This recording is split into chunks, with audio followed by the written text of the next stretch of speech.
Tandoori fish. এটা খেতে খুবই জুসি, টেস্টি এবং ফ্লেভারফুল হয়। তো আজকে আমি সেটাই বানাবো, তেলাপিয়া মাছের তান্দুরি ফিশ। প্রিয় দর্শক, বরাবরের মতো আজও আমি চলে এসেছি আপনাদের জন্য নতুন একটি অসাধারণ রেসিপি নিয়ে।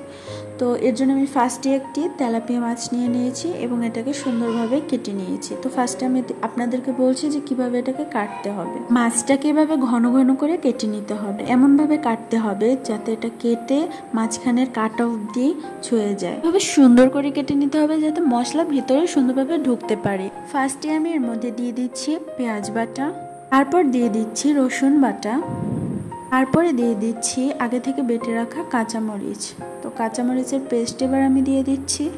তারপর দিয়ে দিচ্ছি পেস্ট করে রাখা ধনিয়া পাতা, তারপর দিয়ে দিচ্ছি হলুদ গুঁড়ো, তারপর দিচ্ছি মরিচের গুঁড়ো, তারপর দিয়ে দিচ্ছি ধনিয়া গুঁড়ো, তারপর দিয়ে দিচ্ছি জিরার গুঁড়ো, তারপর দিয়ে দিচ্ছি পরিমাণ মতো লবণ।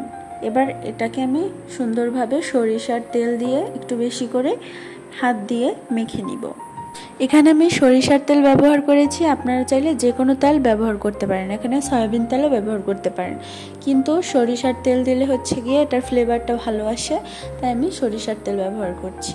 আপনারা আপনাদের পছন্দ মতো যে কোনো তেল ব্যবহার করতে পারেন। মশলাগুলোকে আমরা সুন্দরভাবে এপিট ওপিট করে মাখিয়ে নিব এবং মাছের পিঠে যে চিড়ে দিয়েছি তার ভিতরেও মশলা ভরে দেব এবং পেটের মধ্যেও মশলা সুন্দরভাবে ভরে দিব যাতে সব জায়গায় মশলা থাকে।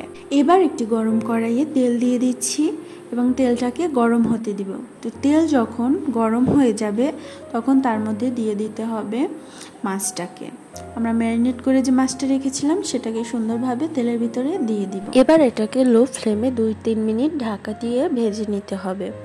এপিঠ ভাজা হয়ে গেলে তারপর এটাকে উল্টে আবার ওপিটও সুন্দরভাবে ভেজে নিতে হবে।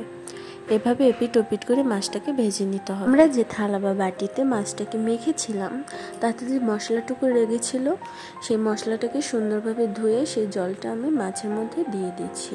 এবার এই মশলা ধোয়া জলের মধ্যেই হচ্ছে গিয়ে মাছটা কষাতে হবে। লো ফ্লেমে এটাকে আমি কষাতে দিয়ে দিচ্ছি হালকা ঢেকে দিয়ে।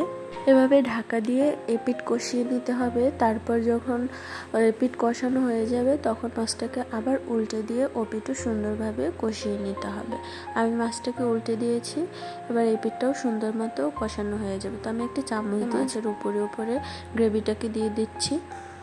তো এবার আবার আমি এটাকে ঢেকে দিয়ে লো ফ্লেমে আবার একটু কষিয়ে নেব। এভাবে করে যখন মাছের গ্রেভিটা একদম শুকিয়ে যাবে এবং তেল ছাড়তে শুরু করবে তখনই কিন্তু আমাদের বুঝতে হবে যে আমাদের এই মাছটাও হয়ে গেছে। তো দেখুন আমার মাছটা থেকে তেল ছাড়া শুরু হয়ে গেছে, তার মানে আমার মাছটা এবার হয়ে গেছে। এটার ভিতরে কিন্তু সুন্দরভাবে সিদ্ধ হয়ে গেছে এবং মশলাটাও মাছের ভিতরে সুন্দরভাবে ঢুকে গেছে।